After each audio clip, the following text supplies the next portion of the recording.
Hey there, guys. All right, today we are back with some more overly sarcastic productions, and this time hitting up the Trope Talk series with their tragedy episode.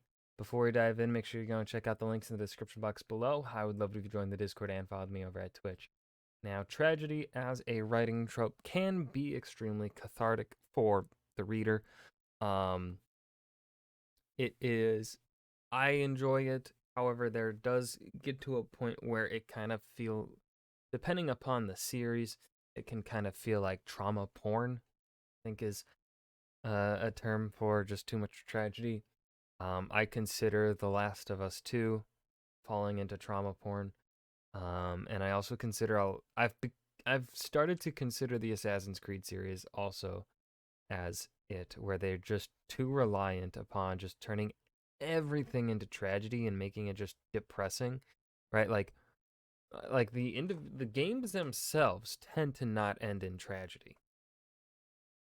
But when you really consider the series as a whole, does any of it matter? Because they always like you play the you play the history part, and yeah, the assassins win in the end, but then they lose like pretty much immediately after, right? And it's just kind of like that loop is just frustrating to me, you know? Um and like the only character that I feel like that has not gotten a shit life would maybe Altair got a shit life. Like his ending was at least cathartic in a sense. Like his end was a semi-tragic end, but it made sense and it had purpose. Ezio's death, I fucking hate. Dude gets to like what, 65? Yeah, he dies around his family, but he fucking dies of a lame ass heart attack. No, get the fuck out of here. That sucked ass. That shit's stupid. Connor, Connor, what dies alone or something? Is eh, no. I'm like, boy, Connor, be happy. Okay, he deserved it. Boy was trying. Boy watched his mother die in front of his eyes. Okay, and then he had to kill his own dad, which his dad deserved it. His dad was a piece of shit. Hate him. Fuck hate him. Good character. Piece of shit father. Um, Edward, my personal favorite of the assassins. Edward fucking, yeah, he gets happy. He's happy at the end of Black Flag, but then he's murdered in his own home when he's retired. Right? People, I think it's like the wiki is like people break into his house and then kill him. Fuck off. No, let him be fucking happy. Jesus Christ, Assassin's Creed. Let people be happy. Okay? Um, I don't know how Bayek dies. I don't know the stories of Arno or the Syndicate, the Fry twins. I don't know how they end. Um, I did not like Bayek's story. I do love Bayek as Bayek's actor though. I consider Bayek to be the best acted uh, character in the entire series so far. But I did not like the story of Origins at all. I thought it was super boring. Uh, Cassandra, eh? She may not actually have a tragic end. Well, she did become immortal or whatever, which kind of, that is a tragedy in its own sense. Everyone you love ends up dying.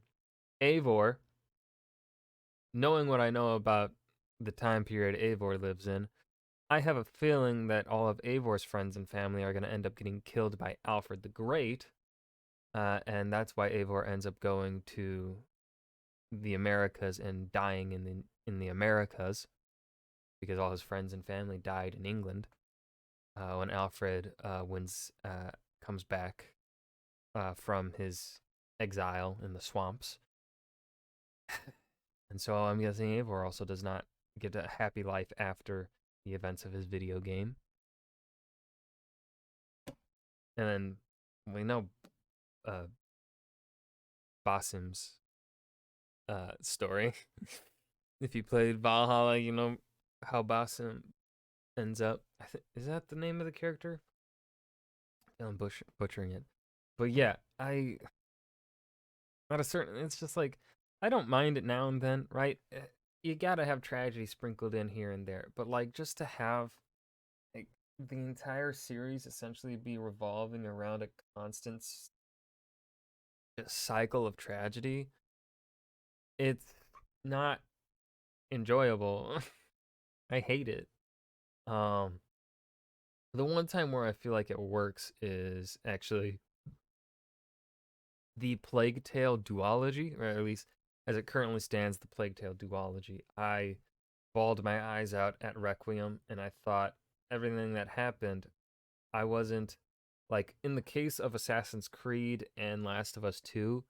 There's this quote. It's like, if you're mad at the characters, then it's good writing. If you're mad at the writers, then it's bad writing, right? Because you are conscious while consuming a piece of media, and you're conscious of like, why did the writer make that decision? Then it's not good writing because you are thinking of the writer. If you're like, why did or like, why did blah blah blah do this? And depending upon how you answer it, right? Like, why did this character do this thing? If your answer is, well, the writer wanted him to, or like involves thinking about the writer's decision, it's probably bad writing.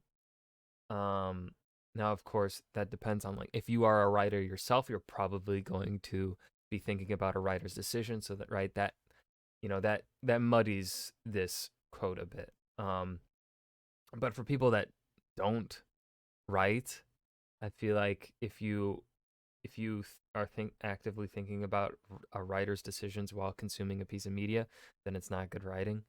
Um, but if you consider like what you see with A Song of Ice and Fire, uh, I'll use that as an example. When you see people talking about the actions of certain characters within that series, within that world, because George is really good at writing characters. Um, they will People will legitimately get into a conversation and discuss like, hey, this is that character's like lived experience or whatever. This is their experience. This is their point of view, because George is very good at it, and it's very like you can understand a character's motivations in his writing. And so yeah. But with Plague Tale Innocence and Plague Tale Requiem, I was upset and frustrated at character decisions, but because those decisions made sense for the characters. Um, God, I fucking love Requiem. Oh, ah, that game, man.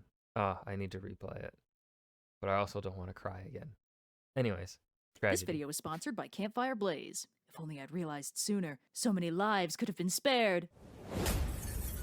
And tragedy can also be used as a good means of highlighting hope in a story. But again, right, as long as you don't just continue to throw tragedy at the reader, right? Like Assassin's Creed. Um, like, there could still be the tragedy of Altair's End. Um, provides isn't is a tragedy how his life went, but it also isn't, because we see him say goodbye to his son, who is an adult, well into adulthood, and Altair's final act does something for the future generations of assassins. So like there's very much a hopeful message in that tragedy. In the death of Ezio, there is no hopeful message there. In the death of Edward, there is no hopeful message there. In the death of Eivor, there is no hopeful message there. So, yeah. The Dionysia was a multi-day festival held once a year in ancient Athens. And yes, I promise, you didn't misclick. This is still a trope talk, possibly established. And I haven't talked about Star Wars yet. Um, like, maybe I'll think of some way to connect it. Um, I've talked about the tragedy of Order 66. That one, that one again, I don't. That one fits into. Well, here we go. That one fits into the. It's a tragedy. It's an extremely well done tragedy. However, there is still the hope with certain Jedi surviving. Right, Obi-Wan, Yoda, Luke and Leia being born and getting hidden from the Empire. that sort of stuff. Published by noted Dionysus-loving tyrant Pisistratus, most of the Dionysia was dedicated to a theatrical competition that spanned at least 3 days. Playwrights would show off their work with the performance of a 3-part dramatic tragedy, followed by a more lighthearted and comedic satyr play to cheer everyone up with dick jokes and prop humor after 3 days of heavy bad feels. This is nominally the origin of tragedy as we define it nowadays. Those Greek plays performed during the Dionysia were the first recorded tragic narratives we have. Only a few Greek tragedies have survived to the modern day, most notably Aeschylus's Oresteia, Sophocles' Oedipus trilogy, and quite a lot of stuff written by Euripides. Conveniently, I actually have videos about a lot of these plays, so I'm not going to go too in-depth in the summary here. And besides, the structure of the original Greek tragedy is much more interesting. So Greek tragedies were partially sung, and the cast was split between the dramatic players, the characters in the actual story who respected the fourth wall and never broke from the narrative to acknowledge the audience, and the chorus, a group of somewhere between 12 and 50 masked men playing a strange liminal role in the storytelling. The chorus's primary role was to discuss the story in meta terms, including addressing the audience. Y'all, I fucking love Hercules. It's probably my favorite. It's either Mulan or Hercules is my favorite Disney animated movie. It's explaining the context for what was happening, commenting on the events of the story, and occasionally... And it may have to do a lot with, well, one, the chorus here. the oracles? No. Are they the oracles? What was their name? I love their songs, but also Meg. Megara. Engaging with the dramatic players, who sometimes responded to them, but sometimes couldn't seem to see or hear them. So essentially, you had the dramatic players doing the actual play, the chorus commenting on the story while occasionally dipping into the plot, and the audience watching it all play out from behind the fourth wall. Structurally, the plot of most Greek tragedy structure. The hero starts in a good position. The hero has a fatal flaw. Hamartia? What? Fatal flaw causes reversal of fortune. Whatever. Things go downhill. Catharsis / denouement. Most Greek tragedies had some very common themes, which Aristotle handily laid out for us in his Poetics. Most Greek tragedies start with a hero of great status or prosperity, wealth, royalty, political power, whatever the reason, the hero's on top of the world. For instance, in Oedipus Rex, the archetypical Greek tragedy, Oedipus is king of Thebes with a beautiful wife and several children. Now there's a guy who's got his life sorted out. Good thing there's no dramatic irony on the way. Now this rule is actually the most flexible of the bunch, because it doesn't even apply to all the plays Aristotle had to work from. Sophocles' Antigone, for instance, begins with Antigone, daughter of Oedipus and Jocasta, defying a royal edict to go and bury her brother's bodies after they died fighting each other in a Theban civil war, partially brought on by the unsettling reveal at the end of Oedipus Rex. Antigone might be royalty, but she's pretty far from great status or prosperity at this point. You could make an argument that the antagonistic King Creon fills the role of tragic hero in this story, since he starts off as king and ends up being responsible for his own downfall, but the play is not named Creon, so... Anyway, the hero of negotiable status and prosperity is all well and good, but the next key ingredient is that the hero has a fatal flaw, some inherent character trait that doesn't change over the course of the narrative. This trait was referred to as hamartia, roughly meaning the sin. In Oedipus Rex, Oedipus's hamartia is stubbornness. He can't be persuaded to stop searching for answers about why his kingdom is ravaged by plague. The character's fatal flaw ends up causing a reversal of fortune, or peripeteia, when their hamartia leads them to doing or discovering something terrible that changes the trajectory of the story. This reversal of fortune is an inevitable consequence of their fatal flaw, and equally inevitable is the consequences of the peripeteia, where our hero falls from prosperity. Again, in Oedipus Rex, Oedipus's desire for answers leads him to the horrible revelation that he unknowingly killed his own father and married his biological mother, and this crime against nature is what's been causing the misfortune in Thebes. In the end, the character loses the enviable situation they had at the beginning of the story, and usually dies, leading to a slow wrap-up and a denouement, and very importantly, the audience experiences catharsis when this happens. Now, catharsis isn't always a good feeling. Purification, cleansing, clarification means something approximating releasing and relieving strong negative emotions. But it's satisfying in some way. The story comes to a close and the audience leaves feeling satisfied on some level, even if they're not happy about anything that actually happened. Oedipus Rex doesn't have anything resembling a happy ending, but damn if it doesn't tie up all those loose ends into a nice little bow, which is coincidentally also what it did to Oedipus's family tree. So Greek tragedies usually build off of these 4 story beats. Character is in a good place, character has a flaw, the hamartia that causes the reversal of fortune, the peripeteia, character experiences inevitable downfall, curtain falls. But thanks to the narration of the chorus and the semi-permeability of the fourth wall, there's another sneaky key element in Greek tragedy, which is the third-person omniscient audience. The audience of a Greek tragedy gets to see everything that's going on, and the chorus usually fills them in on the parts they don't already know about. This isn't 100% applicable. For instance, Oedipus Rex is actually kind of a mystery on top of being a tragedy, since the whole plot is Oedipus looking for the man responsible for his kingdom's bad vibes, and he doesn't learn he's the culprit until 20% of the way into the story, when the soothsayer Tiresias tells tells him it's his own fault on line 350. So yeah, for most of the story, the audience basically knows where this is going, and even before we know Oedipus is the culprit, we know that Tiresias doesn't want to tell him who the culprit is because it won't help and it'll be really bad for him. So for most of the runtime, the audience has an omniscient perspective on the story, telling us what everyone's doing, what everyone's motives are, and broadly what's about to happen, though not necessarily everything that happened before the events of the play, preserving some of the mystery. There's no sudden twists or shocking swerves here. In a Greek tragedy, everything is slow but inevitable. The audience knows what's coming, so it's not a question of if we're going to get there, but when and how. So we see Oedipus slowly putting the pieces together, and we already know the broad outline of the picture it's going to form, because we're given all the information we need to get the general gist. Oedipus is going to realize that somehow this is his own fault. This audience angle is, I think, the most important part of tragedy. The audience needs to see the tragedy coming so we get that sense of dread. It's like the Hitchcockian definition of suspense I talked about in the plot twists video. If suddenly a bomb goes off, the audience is shocked for a few seconds, but if we're told 10 minutes in advance that a bomb will go off, we have 10 whole minutes of building dread. Tragedies thrive on this. If suddenly everything goes wrong and the peripeteia hits and the fortune reverses, we're upset for about however long that scene lasts. And actually, I'm gonna tie this into the Tom Cruise movie about that. What's it called? It's actually, I genuinely like it as a movie. I think it's a really well made movie, despite its historical liberties. The one where that German general tries to lead a coup against Hitler, right? And they have try and kill him with a bomb in a bunker. I really like this movie. It's been a while since I've watched it, so maybe I don't anymore. I don't know. But from what I remember, I enjoy the movie. Uh, and when they plant the bomb, right, they get that suspense going. You know that Hitler's going to survive, right? You know that this story is a tragedy if you're even somewhat aware of real life. But you're kind of like the suspense of that movie, I felt was so well done. Was so really amazingly executed.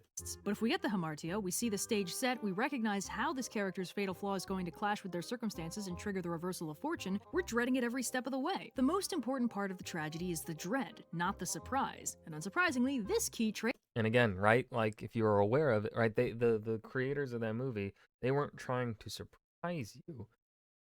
It was that dread of the entire time you're watching that Tom Cruise movie, you're wondering, when and where does this start going bad?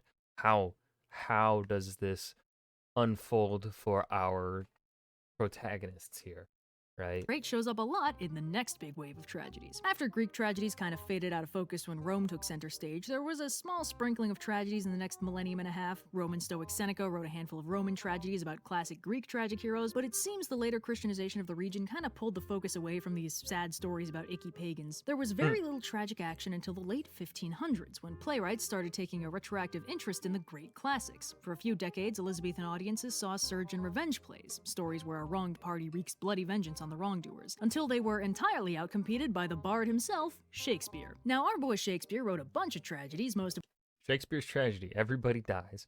Romeo and Juliet, Mercutio is stabbed, Tybalt is stabbed, Paris is stabbed, Romeo poisons himself, Juliet stabs herself, and Lady Montague dies of a broken heart. Hamlet is stabbed and poisoned, Claudius is stabbed and poisoned, Laertes is stabbed and poisoned, Polonius is stabbed through a curtain, Gertrude is poisoned, Rosencrantz and Guildenstern are beheaded, and Ophelia drowns. which I've conveniently covered on this channel, although I can't in good conscience. Othello, Amelia is stabbed, Roderigo is stabbed, Othello stabs himself, and Desdemona is smothered by a pillow. Recommend those videos because it was years Macbeth, ago. oh my god. Duncan is stabbed, Duncan's guards are stabbed, Banquo is stabbed, the Macduff family is stabbed, young Seward is stabbed, Macbeth is beheaded, and Lady Macbeth dies from lack of sleep. Video quality causes me physical pain. Enobarbus dies of shame, Antony stabs himself, Charmian poisons herself, Iris drops dead, and Cleopatra dies from a snake. But you can check out Blue's Julius Caesar is stabbed multiple times, Brutus stabs himself, Cassius stabs himself, Cinna the poet is torn apart by the mob, and Portia eats hot coals. What? History Maker video on the subject, which is Gloucester is blinded, then dies of shock, Cornwall is stabbed, Oswald is stabbed, Goneril stabs herself and poisons her sister Regan, Edmund is stabbed, Cordelia is hanged, and Lear dies of grief.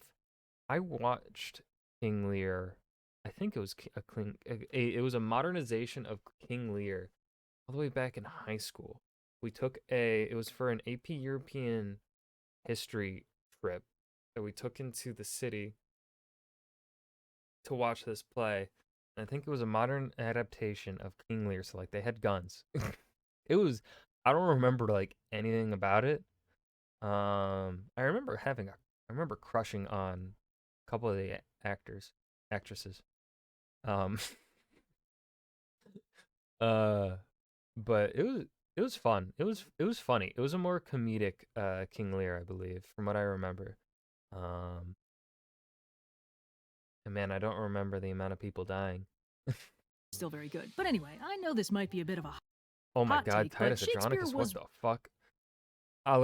Alarbus's arms and legs are cut off, then he is thrown into a fire. Chiron and Demetrius are stabbed and baked into a pie, which Titus feeds to Tamora. Tamora dies of indigestion. Lavinia's hands and tongue are cut off, then she is stabbed. The nurse is stabbed. Mucius is stabbed. Basanius is stabbed. Marcius and Quintus are beheaded. The clown is hanged. Saturninus is stabbed. Titus is stabbed, and Aaron is bared to his neck and starves. really Poor good at Aaron. his job, and his tragedy Coriolanus is cut to pieces, and Timon of Athens just throws himself away. Bonus, the Winter's Tale. Antigonus exits, pursued by a bear. These follow the Greek tragedy format quite closely. He didn't incorporate the chorus, but to make up for their absence, his characters would sometimes turn to the audience and soliloquize at them directly to make sure they were up to speed. This is a very, very important addition that really had an impact. So once again, Shakespeare, good at his job. Most of his heroes started off in positions of great prosperity: young nobility, royalty, warrior heroes, etc. They all had solidly established characters and character flaws. Those flaws led directly to their reversals of fortune, and the body counts got pretty insane. Romeo and Juliet is probably the most famous tragedy he ever wrote, and he tells us right out the gate what's about to happen. A pair of star-crossed lovers take their life. We're not wondering if Romeo and Juliet are going to make it out okay, we're waiting to see how this all goes so wrong. The inevitability of the tragedy is baked in. And the funny thing about Romeo and Juliet is before Mercutio dies, spoiler alert, the play is a bog-standard Elizabethan romance. Two beautiful young people in love, comic relief side characters, hilariously unreasonable parents, even a couple extra love interests for our two heroes who will probably end up as paired spares in the end. But the fatal flaws don't let that happen. The reversal of fortune hits just before the midpoint of the play, and every character quirk leading up to it is perfectly foreshadowed. Romeo's a die-hard romantic who walks on clouds whenever he's in love, Mercutio is a prideful cynic with a very snarky attitude, and Tybalt is a hot-headed arrogant dickhead who represents all the dumbest parts of the familial feud. Act 3, Scene 1 opens, and Romeo, walking on sunshine thanks to his secret marriage to Juliet, greets Tybalt in a very friendly way, which weirds out both Tybalt and Mercutio, who think he's being a wuss. Tybalt gets angry and challenges him, but obviously Romeo is too love-happy to fight his own new family, and then Mercutio gets mad at Romeo for backing down and draws to fight Tybalt instead. During the fight, Romeo intercedes to try and get them to stop, because of course he doesn't want anyone to fight, and that's when Tybalt stabs Mercutio, realizes he might have goofed, and runs. Mercutio, ever theatrical, monologues all the way to his grave, and his friends don't seem to realize he's serious until he's actually dead. Yeah, the comic relief character dies. Holy shit, right? In modern rom-com context, that'd be like if the asshole boss shot the gay best friend halfway through the movie. Romeo curses his own fatal flaw for letting this happen. His love for Juliet held him back from taking this seriously and allowed his best friend to die. When Tybalt returns, Romeo kills him, and with that turning point out of the way, it is officially all downhill from here. And this is actually a good example of something very brilliant that Shakespeare did. He added one interesting twist to the genre that gave his plays something really special: collateral damage. See, in the OG Greek tragedies, almost all the focus was on the tragic hero and their immediate loved ones. Oedipus learns the horrible truth and gouges out his eyes, Jocasta kills herself in shame, and their children have to grapple with the fact that they're all half-siblings with their own dad. But they're all central to the tragedy, since the tragedy is about their messed up family line. The audience knows what's coming for them. The tragedy is a very simple straight line on paper. Once Oedipus pieces it together, we may not know exactly how they're going to react, but we know it's not going to be good. In Shakespeare's tragedies, while we know they are going to be tragedies, they also give us a fairly large secondary cast of characters who are tangential to the main tragedy, and how they're affected is almost completely unpredictable. This means a Shakespearean audience only has a near omniscient perspective. While we can still predict the general structure of the downfall and identify the fatal flaw that'll cause it, we can still be blindsided by how it impacts the secondary characters. Yes, In Hamlet, that's what is why Shakespeare's tragedies really are as popular as they are, because it has that aspect to it, and it also lends itself to then being adapted in so many different ways with so many different interpretations of how to, you know, take the character, you know? know right out the gate that Hamlet has to avenge his father's murder, but overthinks everything way too much, so it's gonna take a while. He's indecisive to a fault and lets quite a lot of opportunities pass him by while he complains and monologues, but we know that eventually he'll kill Claudius and the play will be over. What we don't expect is Ophelia. While Hamlet's tearing around the castle muttering to himself and yelling about how everybody sucks, his love interest Ophelia fully goes insane because Hamlet treats her like shit and also murders her father. So she stumbles on stage, singing inappropriate songs and handing out flowers to everyone before going off and dying off stage. Ophelia's death is the only time the story goes out of its way to show us that Hamlet's constant dithering has actual consequences. Monologuing is not a victimless crime. The tragedy is actively ruining the Monologuing is not a victimless crime. lives of everyone it touches. God damn. Romeo and Juliet does the same thing with Mercutio. The audience See, this is the part, again, not just from the whole what makes it perhaps adaptable with this like unpredictability, but the aspect of collateral damage makes it so much more, makes it just hit harder because, right, yeah, you want to right, like, you know that these side characters, it's kind of real life. We all have, there are these moments in life where um you perhaps lose friends because of two bad eggs or whatever that end up causing a split, and then the group itself just splits apart because of that, right? You were, in this case, a side character to that story, and you were a part of that collateral damage. That's why I feel like Shakespeare's tragedies are so good and can just have this agelessness to them, because they are so applicable. Whereas, right, like the OG, the old Greek tragedies aren't as applicable to change over time. I feel like they are not as adaptable of stories, whereas, as we've seen with the amount of Shakespearean adaptations out there in the world, you can really change Shakespeare to fit into any time period and it will work, right?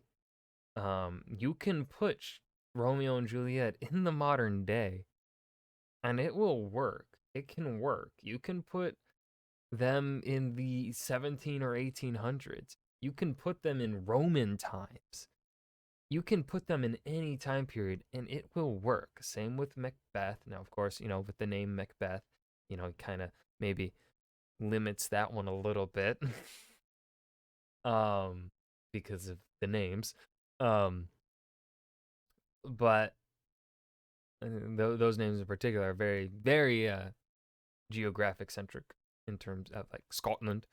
But yeah, you can really put any of Shakespeare's tragedies anywhere, except for, the ones of like Julius Caesar. That one's kind of specific. audience could see that Romeo and Juliet's familial shenanigans were inevitably going to lead to problems, but Mercutio was tangential to all that and didn't. But again, that's also why you see more adaptations of Romeo and Juliet, Hamlet, and Macbeth, I think, might be the third one. Or is it King Lear? King Lear has done a lot, but I don't know if that's just. But Romeo and Juliet and Hamlet are, I think, the two most adapted ones because they are the ones that can. They are the easiest ones to just put in, like, essentially any fucking time period. Have to die. Shakespeare's tragedies have central structures that are very simple hamartia peripeteia reversal of fortune delios, but they also hit us with unexpected side Dead tragedies bestie. where the main tragedy inadvertently hurts the secondary characters in ways we couldn't see coming and that didn't need to happen. And this is brilliant because it shows us a side to the tragedy that's almost more tragic. The inevitability of the core tragedy is very important because it gives us that sense of anticipatory dread, but that surprise kick of collateral damage helps drive home the broader meta-tragedy that this unfortunate situation is going to hurt a lot of people who don't deserve it at all. Greek tragedies feature. And also, but the other thing with a lot of Shakespeare's tragedies is that they are genuinely avoidable, right? Like the tragedy of Romeo and Juliet is an avoidable tragedy had it not been for these families being shit, right? If these families were able to, the older generations were able to move past their grievances, then the then the children, Romeo and Juliet, wouldn't have had to pay the price to essentially be the reasons why then their two separate families reconcile and stop having their blood feud, right? Because at the end of Romeo and Juliet, they die. Those two families, they like kind of have a peace agreement or whatever. They start getting along, or they just stop fighting as actively because they are now aware the consequences of their own actions as well brought about the inevitable death of Romeo and Juliet. Featured collateral damage, but they didn't focus on it. Oedipus's children didn't deserve any of the stuff that happened to them, but they don't really get any focus until Antigone gets her own plays. Collateral damage that surprises the core tragic players just as much as it surprises the audience is that Shakespeare's secret ingredient that sets his plays apart from the Greek tragedies they drew on. And that's not the only rule of tragedy Shakespeare breaks. On top of collateral damage, his tragic protagonists sometimes undergo character development, which is usually kind of a no-no, since in order to keep that downfall inevitable, the hero's fatal flaw can't really change. Lady Macbeth's fatal flaw initially appears to be power hunger and Macbeth's cowardice, and she is super on board with the whole kill the king thing, and he's really not, even though he kinda wants to anyway. But then it turns out Lady Macbeth's murder eyes are bigger than her murder stomach, and she gives herself crazy PTSD from all the murdering, and meanwhile Macbeth gets over his cowardice and goes into full power-mad Disney villain territory. Watching their mental states deteriorate is another angle of the tragedy. By killing the king, they destroy themselves psychologically and orchestrate their own inevitable downfall. It's pretty harrowing. Now, roughly simultaneous with Shakespeare, tragedy was taking another leap forward in a totally different direction with the invention of opera. Italian composer Jacopo Peri, also known by the frankly ridiculous pseudonym Il Zazzarino, was intrigued by the song aspect of Greek theater and expanded on that concept to write the first opera, Daphne, as well as the first surviving opera, Eurydice. Now, I'll admit, I am not the biggest opera expert, but in the immortal words of well-known trickster deity Bugs Bunny, what did you expect from an opera? A happy ending? Opera is notorious for being a huge downer, and as another descendant of Greek tragedy, it's inherited a lot of the core traits. The lineage of Greek tragedy is still going strong, and despite some pretty inexplicable rumors to the contrary, tragedy has survived to the modern day as a popular story format. Modern tragedy plays pretty close to one of the most popular, honestly, like in every sense. Like there is a tragicness to every single fucking story. I mean, I think A Song of Ice and Fire is going to be a cathartic tragedy. I still believe that George is going to have a hopeful ending, but I think it's ultimately also still going to be a tragedy. In a way, Lord of the Rings is a tragedy because of Frodo is never the same because he has to go and do something that he normally wouldn't do, but he has to go and do it and forever be changed because it's what the world needs. And he's like the only one that can do it. And so in the eyes of Frodo, it's a tragedy, right? That story is a tragedy. For people like Aragorn, no, it's not a tragedy from the eyes of Aragorn. Through the eyes of Samwise, I would also say it's a tragedy because he is watching the slow degradation, mental degradation of his friend, his best friend, Master Baggins, just slowly lose himself and become distant from the world, right? Because of things that he has to deal with. In the Star Wars is a tragedy in the sense, right? It's this tragedy and redemption of Anakin Skywalker. And then 7, 8, 9 is they don't have a theme because they're just shit. The only one that tried to have a theme was The Last Jedi, but because of 7 and 9, those make episode 8 suck, right? Because again, the sequencing of Star Wars is that when they're trilogy of movies, the story is the trilogy, not the individual movie. And Rian Johnson tried to just make an individual movie that could stand on its own, but like with the scope of what it's supposed to be, right? It's supposed to fit in a trilogy. I wouldn't mind seeing a Rian Johnson Star Wars movie that is his vision from beginning to end. But don't try and make your own movie in the middle of what is supposed to be a trilogy. Okay? No. I'm sorry. You're being selfish. You're being a bit of an egotistical writer in my eyes. If you're doing that. That's at least that's how it came across to me. You're you know, but also like I put more of the blame on the executives that were in charge of making that trilogy because they're the ones that allowed that situation to happen. It should have been a singular vision from beginning to end. One director's vision from start to finish, not originally three different fucking directors. Okay, like what the fuck? All right, you got your Star Wars rant. The basic rules of the Have to original have Greek one in every tragedies. single The trope hero talk. starting out in a good place is still very negotiable, but the rest of the structure is holding strong. The hero has a fatal flaw, the fatal flaw causes their downfall by triggering the reversal of fortune, the hero falls and or dies, and the audience gets some tasty catharsis. The audience sees the tragedy coming from basically minute one, giving them a sense of mounting dread with the awareness that there's no way this story will end well. Now, while I'd hesitate to call 1949 modern, the 1949 play Death of a Salesman is pretty much the go-to example for a modern tragedy these days, and it's an interesting case. Don't think I've ever read Death of a Salesman, actually. Because its creator, Arthur Miller, was deliberately trying to break some of the rules of tragedy, specifically the first one where the hero needs to have a lot to lose over the course of the play. Far from Shakespearean nobility, the protagonist of Death of a Salesman is the aging, unsuccessful salesman Willy Loman, who spends the play obsessed with his American dream of being the #1 salesman and dismissing every other possible worldview as a waste of time or an excuse for failure. He's purposefully written as an extremely mundane everyman, and his ultimate fatal flaw is his absolute unwillingness to accept his own mediocrity. In the hardest-hitting line in the play, his son Biff, the closest thing the story has to an actual hero, tells his father, "I am a dime a dozen, and so are you," in a tragic plea to get his father to understand that chasing exceptionalism and constantly inflating his own self-image has kept him from ever having an actual life that could make him happy. The ultimate tragedy of the story is that Willie can't accept what he really has and who he really is. It's a very small, uncomfortably mundane tragedy, which makes it much sadder than the more dramatic tragedies of the downfalls of kings. Death of a Salesman is scarily relatable. Everything about it is painfully plausible, and the mediocrity of it all just enhances the tragedy.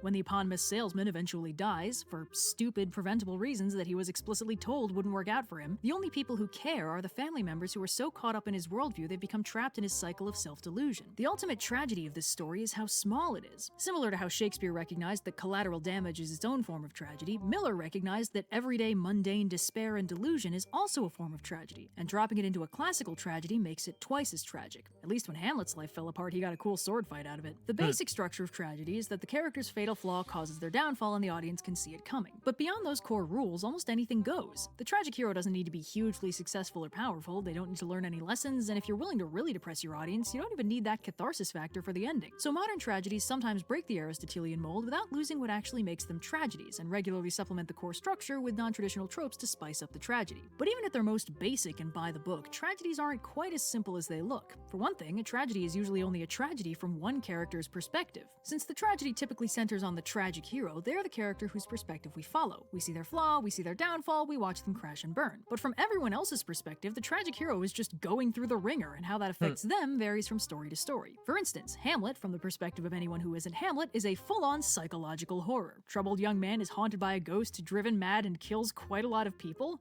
Yikes. Othello is in the same boat. From Desdemona's perspective, her loving husband slowly gets more and more withdrawn, starts spending more time with his friend who she's pretty sure doesn't like her, and then strangles her out of nowhere. Tragedy is a matter of perspective. The tragic hero and the audience both see the story in terms of the hero's tragic inevitable downfall, but all anyone else sees is the collateral damage, which usually takes the form of a horror story. And we can actually flip this on its head. Plenty of stories that aren't tragedies by any stretch of the imagination become tragedies if we shift the focus to a different character, frequently the villain. Shakespeare aside, my favorite example of this specific phenomenon is Kung Fu Panda 2, because nobody ever sees it coming. I got you with all the Shakespeare and opera talk. You nearly forgot I'm not classy at all. If we pretend the main character of that movie is not our beloved bouncing panda protagonist, but instead the stylish and dastardly villain Lord Shen, we get a classic Greek tragedy format. Hero hears prophecy of downfall, takes drastic steps to prevent said downfall, and is eventually destroyed as a direct result of those very actions, up to and including being literally killed by his own weapon. This was very deliberate. There are plenty of classical tragedies hidden in the background of other stories. We just don't notice because we're used to having sympathetic bad guys or tragic backstories. Sounds obvious out loud, but behind most tragic backstories is a tragedy. Sometimes the hidden tragedies become more obvious when we get prequels or spin-offs of more classic adventure stories that explore the tragic backgrounds of future villains or future dead families of future heroes. The original Star Wars trilogy is a full-on hero's journey adventure series, but when they did the prequels and Clone Wars, it highlighted that Anakin's character arc is a textbook tragedy. Things start out pretty good for him as a prodigiously powerful and well-respected Jedi warrior with friends and a wife who love him, but his fatal flaw is quite literally caring too much. And while the prequels pulled off this character quality with all the grace and subtlety of a rhinoceros and roller skates, the Clone Wars actually did make us believe that loving his friends too much was a real, genuine, fatal flaw that was going to cause Anakin's fall to the dark side and turn him into the stoic living respirator.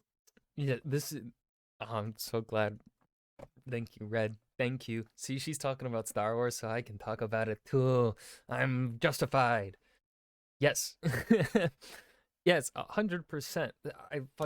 I watched Star Wars before Clone Wars came out. Really only I think I watched it for the first time a couple years before the Clone Wars came out. I think I watched them when I was in first grade, and I think the Clone Wars movie came out when I was in like fourth grade. I dressed up as Clone Wars Anakin from the movie. That was my fourth grade Halloween costume. So actually, it came out earlier in the year. I was probably finishing up third grade, or it was the summer, and so I was whatever. Doesn't matter. I was, a couple years after having watched the episodes 1 through 6, myself. Or did I watch them when I was even younger? I think I watched them maybe even when I was in kindergarten. Anyways, I watched them when I was young. And I watched them. I think I watched them 1, 2, 3, 4, 5, 6. That's what I want to say. That's how I think I watched them. But yeah, it is right. Like, it is not subtle at all if you just look at it from the movies. Which, if we really want to analyze the movies themselves, just the movies 1, 2, 3, 4, 5, and 6. None of George Lucas's themes are subtle. None of what George is doing is subtle. Nothing with Luke Skywalker is subtle. It isn't meant to be, right? The purpose of, right, the movies isn't subtlety at all. George just wants to hit you over the head with these themes. And it works. That's what I like about Star Wars. They aren't subtle about most of their big themes. They are not subtle about. They aren't trying to be, because again, Star Wars is for kids, really. It's kind of always been for kids. They're supposed to be a story of like hope for children.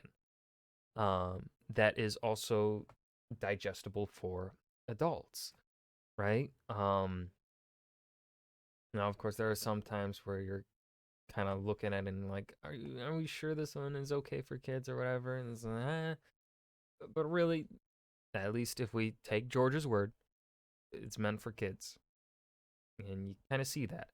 Now Clone Wars, I also don't consider that one to be as subtle. I really don't. It's just that because it's more drawn out, right? They have the luxury of time. Movies don't have the luxury of time to do what the Clone Wars TV show can do. So the Clone Wars is able to draw out and make that, Anakin's love, too much love for the people around him, they are able to draw that out and show that being his fatal flaw, right? They make it more believable, right? That's it's obvious in the movies, but the switch happens too quickly because very limited time. They aren't long movies. So yeah, but Clone Wars definitely is fantastic.